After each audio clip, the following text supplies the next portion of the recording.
Samantala, sa iba pang balita, dumating na sa South Korea si Pangulong Aquino para sa 2 araw na state visit. Ang buong ulat ng balita niya mula sa aming kasamang si Elena Luna.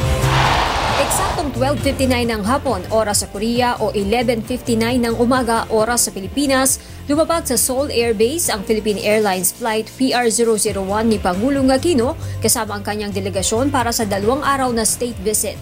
Ang state visit ni Pangulong Aquino ay sa imbitasyon ng presidente ng Korea na si Park Geun-hye.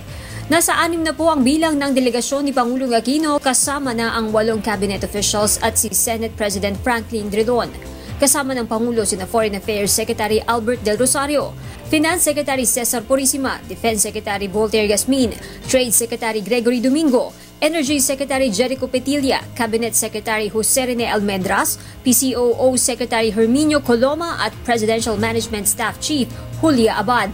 Sa airport sinalubong Minister of Foreign Affairs ng Korea, ng Korean Ambassador sa Pilipinas, pati na rin ng mga opisyal ng Embahada ng Pilipinas sa Korea sa pangunguna ni Ambassador Luis Cruz. Bago sila magkita ni President Park, mag-aalay muna ang Pangulo ng Bulaklak sa Memorial Tower ng Seoul National Cemetery. Sa Blue House o Malacanang ng Korea magaganap ang official welcome ceremony para kay Pangulong Aquino. Sa Blue House din lalagdaan ang mga kasunduan sa pagitan ng Pilipinas at Korea. Mamayang gabi, isang state dinner ang ipagkakaloob ni President Park para kay Pangulong Aquino. Para sa Telebisyon ng Bayan, Elena Luna, Seoul, South Korea.